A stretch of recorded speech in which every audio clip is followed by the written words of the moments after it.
Michael Myers is a bad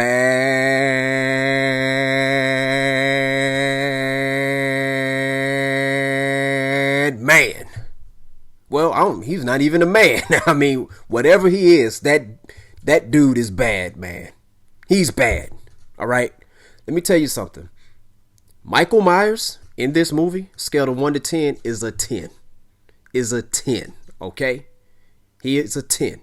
So when you're watching this movie, let me tell you something.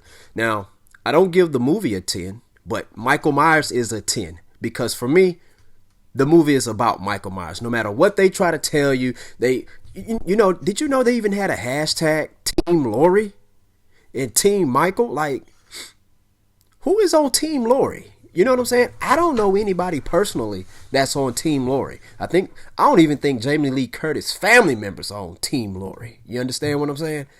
It's all about Michael Myers. It's all about Michael. It is.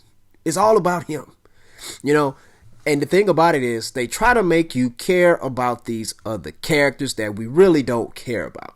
You know, like, check this out. In this movie, they bring back the characters of Tommy Doyle, Lindsay Wallace, and Lonnie. Who asked for them? I don't recall anybody asking for that. Now, the only Tommy Doyle that people was asking about was Paul Rudd. But if you wasn't getting Paul Rudd, listen, you don't need to do that, okay? But it's cool. You got him in the story, because let me tell you something. Everybody in this movie, they're just minor hurdles for Michael Myers. Just for Michael Myers to show his skills. You understand what I'm saying? That's what the characters in this movie, that's the purpose that they serve, okay? Their purpose is to show us, it's just like, how can I describe it? Okay, you remember that Bruce Lee movie? What was that? Enter the Dragon, right? Where they show him breaking all the boards, right? They showed him breaking all the boards, okay? That was cool, right? That was cool. We got to see Bruce Lee break like 50 boards with a chop and a kick. You understand what I'm saying? So the humans, the citizens in Haddonfield, okay, they served the same purpose as those boards, okay, when they was running up against Michael Myers. The only difference is that they could talk. The boards couldn't talk, all right? You remember how Bruce Lee said, boards don't hit back. Well, they hit back, but it's nothing to a G like Michael Myers, man. Michael Myers was on a whole nother level. And that's what I loved about this movie, you know. Now, when you start trying to break down the plot and looking for something like a masterpiece and epic dialogue, listen, that is not what you're going to get from these movies. And I don't want that from a horror movie. I really don't. You know what I'm saying? Like, you get a lot of interesting dialogue in, like, the Silence of the Lambs movies, right? But you really don't see a lot of action. For me, like, when I'm watching a horror movie, I want to see a lot of action. You know, I want to, you know, you don't go to the movie theater to watch a movie about Michael Myers and then Michael Myers is barely in the movie. You don't get to see Michael Myers do what he's known for. That would be equivalent to watching the Chicago Bulls with Michael Air Jordan and watching him, and you don't get to see any you see Michael Jordan, let's see.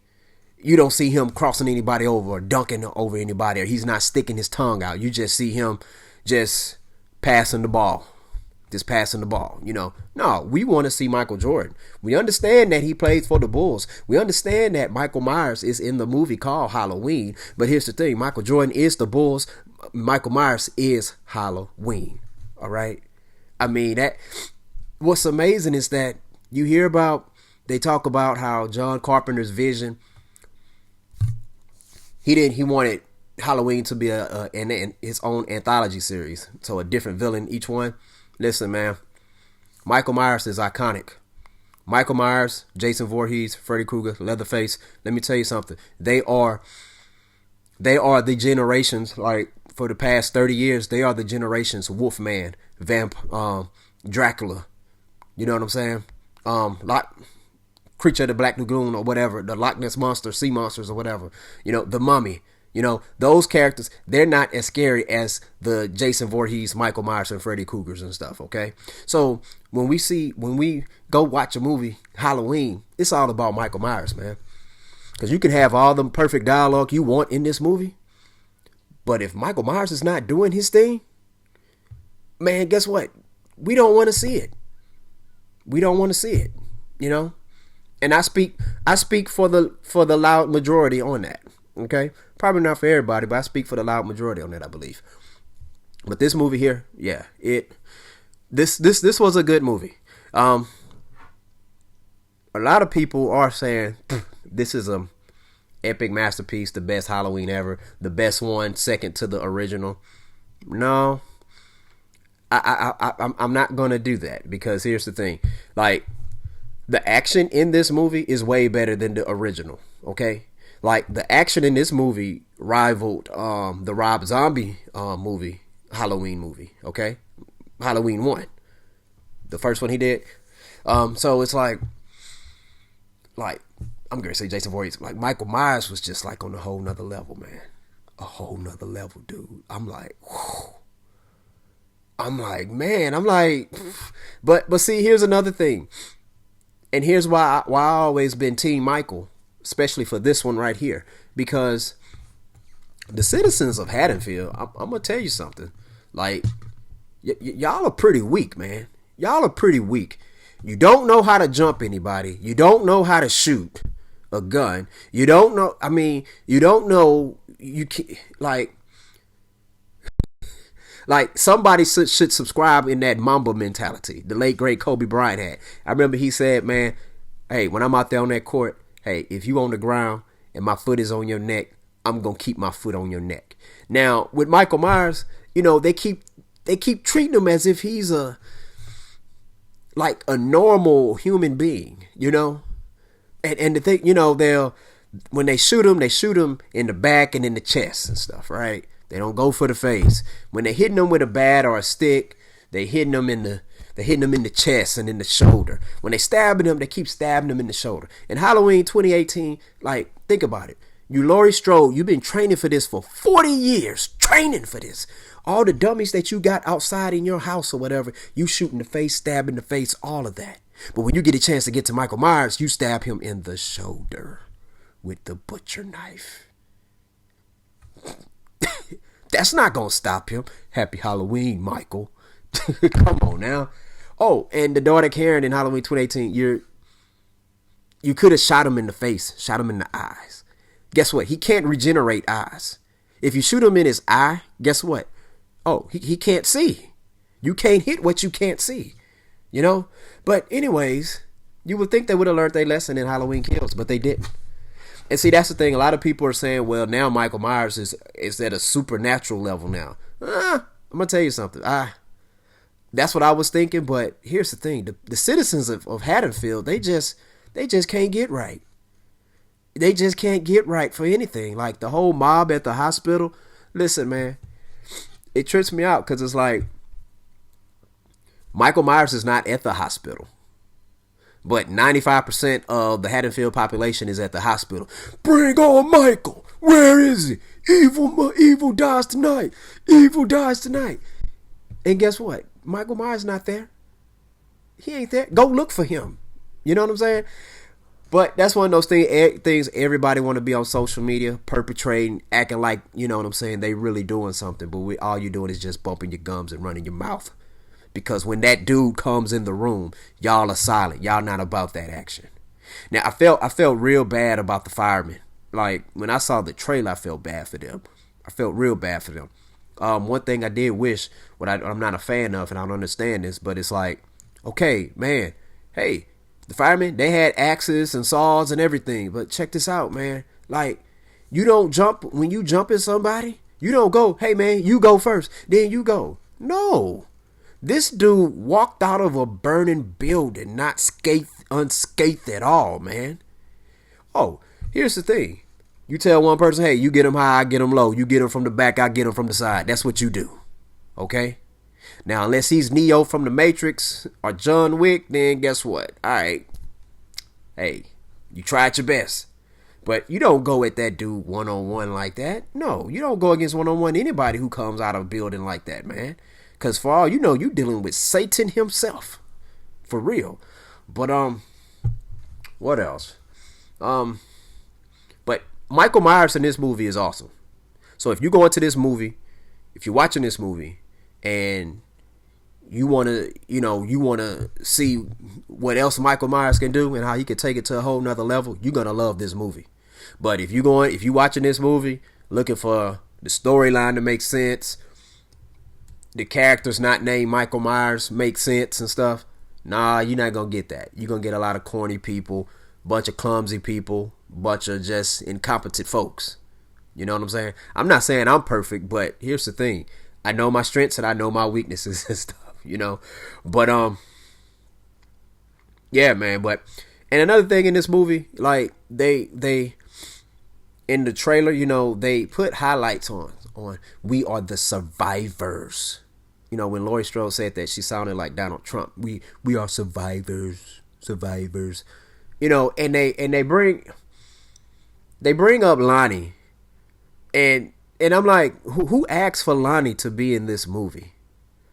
Like, who the hell asked for Lonnie to be in this movie, right? And check this out. His interaction with Michael Myers spared him. He spared him when Lonnie was a kid. Lonnie was running home, coming from trick-or-treating. He tripped, he fell over nothing. And then Michael Myers was just walking down the sidewalk. And he, oh, don't get me. Michael Myers could have gotten him. He could have gotten him.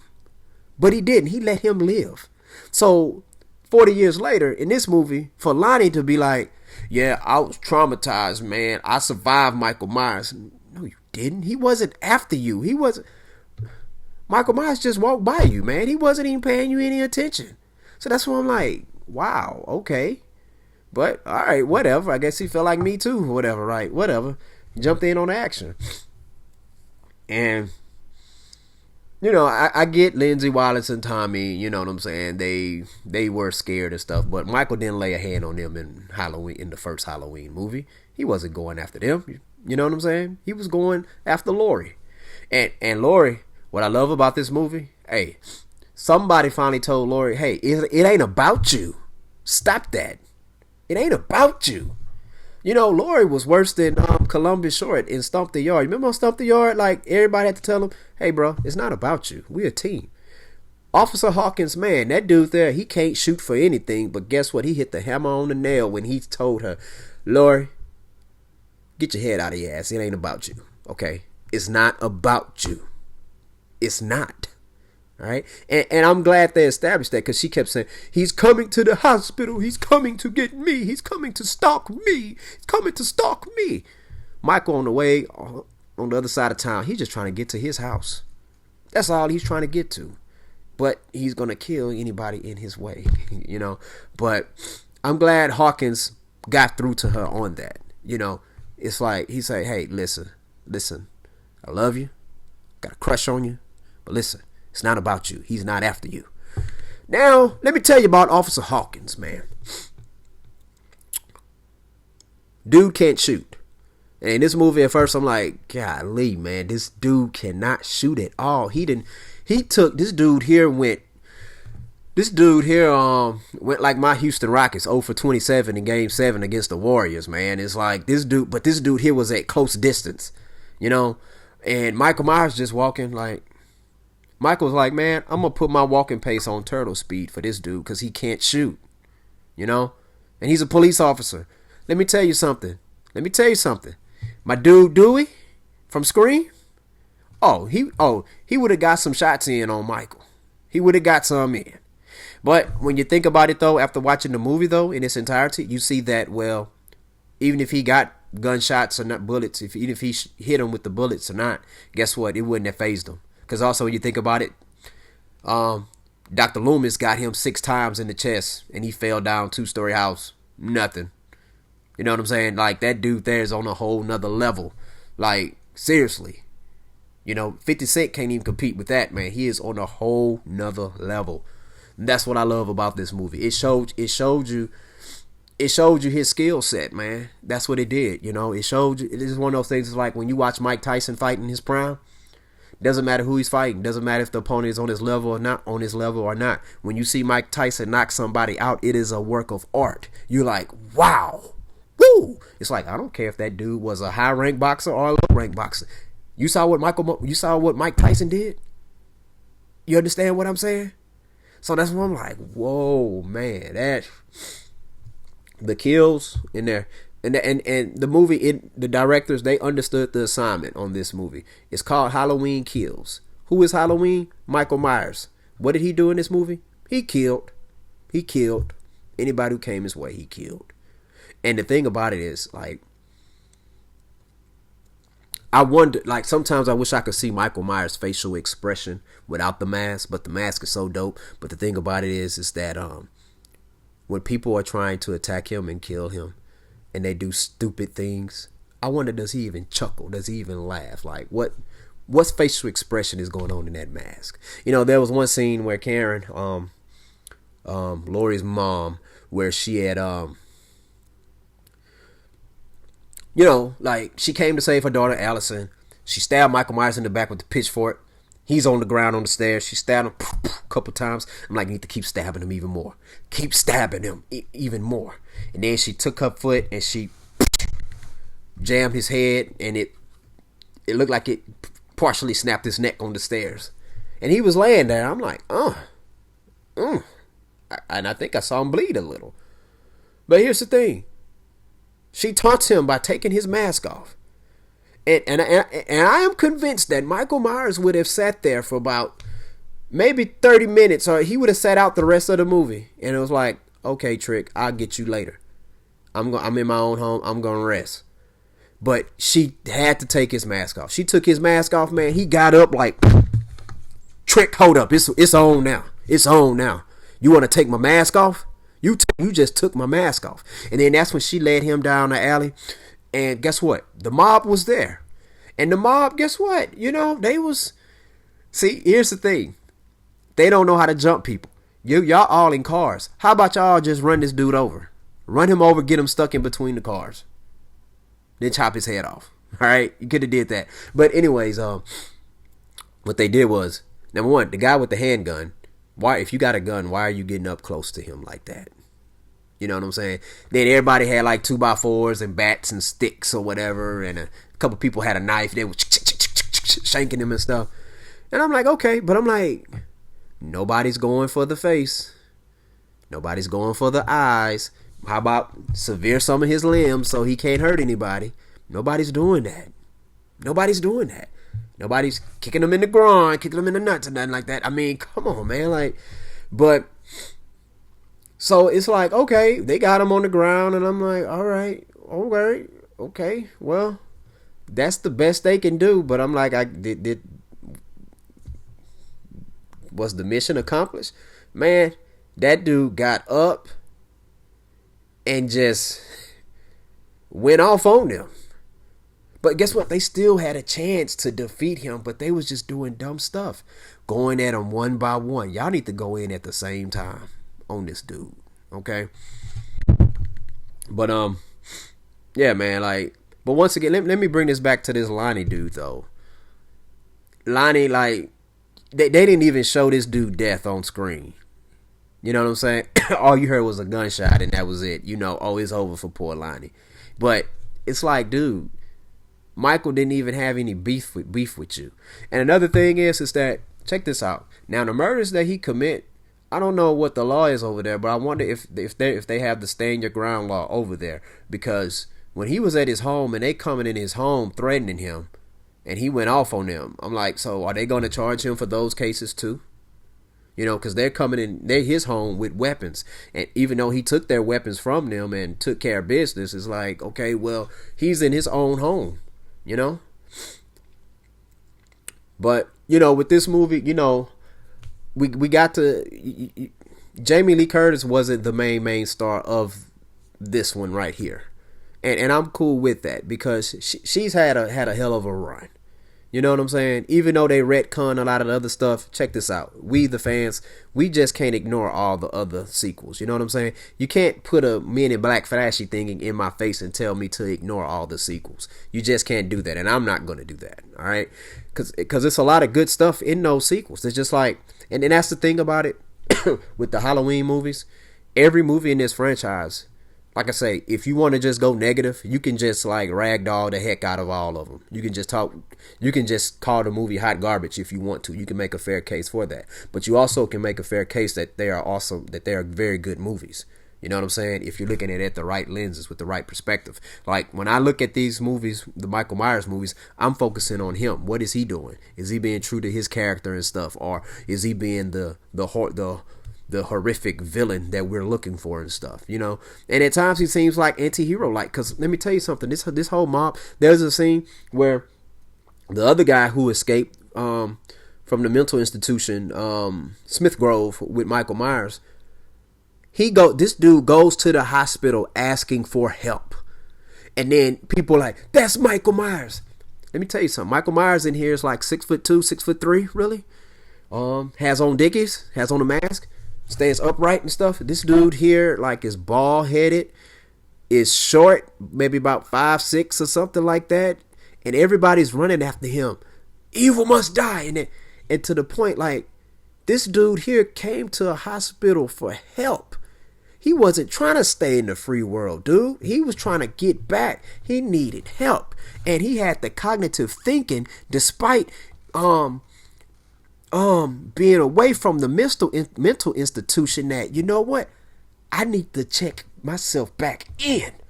But guess what? Even the doctors was chasing after this dude with the mob. And I'm like, what the hell? You got Laurie, Tommy out there. You know that's not Michael Myers.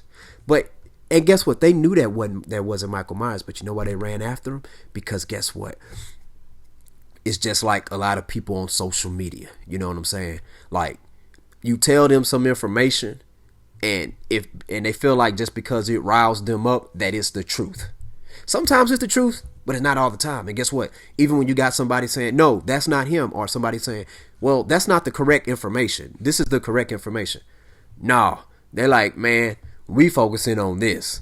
You know, we gonna gang up and do this because this is more convenient and it makes us feel better about ourselves, because we don't want to face the truth of what it actually really is, which is the truth is that if that was Michael Myers, all of y'all not gonna be running up on him like that. See, that mob at the end, when they finally had the chance to fight Michael Myers, it was probably about 10, 15 people.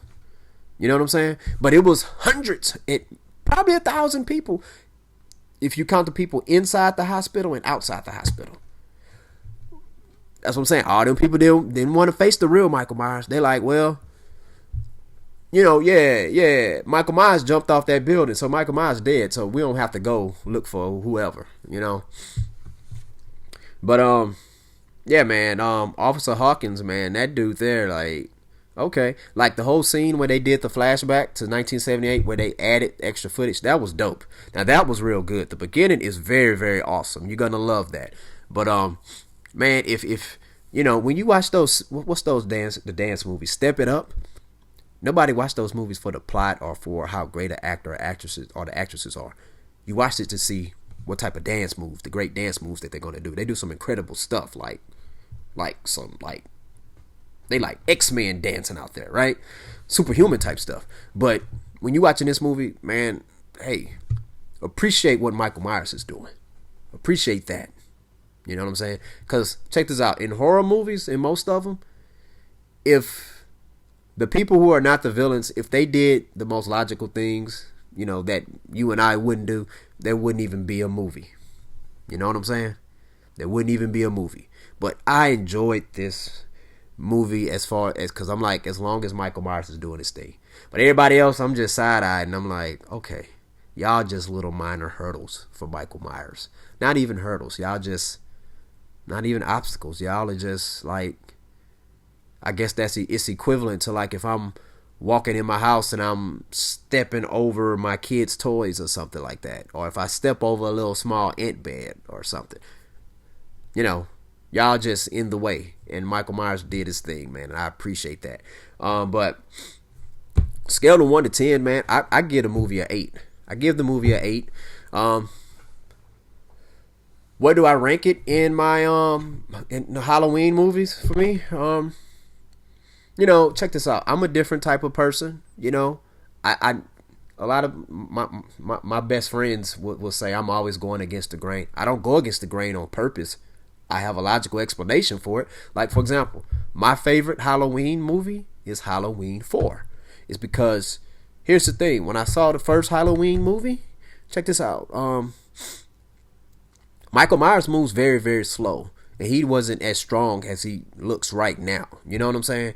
So I always felt like, well, man, my dad is bigger than him. My dad could take him. I got uncles that could take him. You know what I'm saying? So I'm not scared of Michael Myers. And really, he wasn't even going after the kids that were my age and stuff. But when I saw Halloween 4, oh man, Jamie Lloyd, she was about the same age as I was, 9 or 10 years old. I'm like, so he's going after her. So that scared me. Right? And I thought that was a good story because here's the thing. When you lose a big star like Jamie Lee Curtis and stuff, people expect that movie to fail. But that movie did not fail, and it did real great at the box office. Real good story. Now, unfortunately, they didn't capitalize on it because they wet the bed with Halloween 5. But with this movie here, you know, with Halloween 4 is my favorite. It's my favorite. It's the best to me. All right? But I still like the other ones.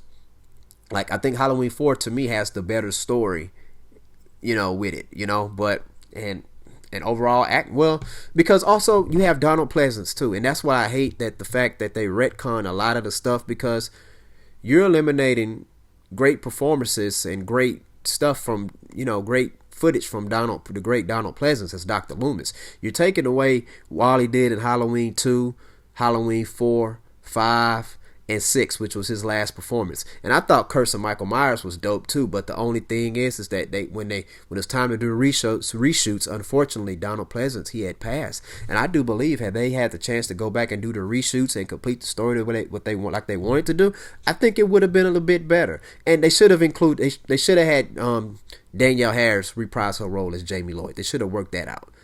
Big missed opportunity right there, big one. But man, it's like, I like the fourth one. I think the first one is second for me. And then there's H2O. What else?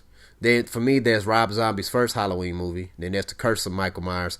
Because once again, hey, Paul Rudd playing Tommy Doyle, man. That was his first film that he was in, theatrical release. I mean, brilliant performance, you know? So it's like, you know, but this movie here, I don't know where I rank it yet, man. But guess what? I did like it. I enjoyed Michael Myers in the movie. But some of the other stuff they could have kept, man. They could have kept. But I can say that about a whole lot of horror movies. You know what I'm saying? But tell you what, share your thoughts down below in the like button. Share your thoughts down below in the comment section if you're watching the YouTube video. And if you're listening to the podcast, wherever you listen to podcasts at, go ahead, drop your boy a review and share your thoughts on what you thought about on Halloween Kills, or whether or not if you've seen it or if you're going to go see it. Let me know what you think about it, and let me know what is your favorite Halloween movie. Give me your top three Halloween movies out the franchise, okay? Maybe you got the same as mine. Most likely you probably don't, because I'm one of a kind. You know what I'm saying? But also hit that like and subscribe button if you like what you're listening to and you like what you're seeing, so that way, hey man, whenever I drop new content and stuff, guess what? It's coming directly to you. Once again, thank y'all for tuning in. Student of the Game podcast. Peace out.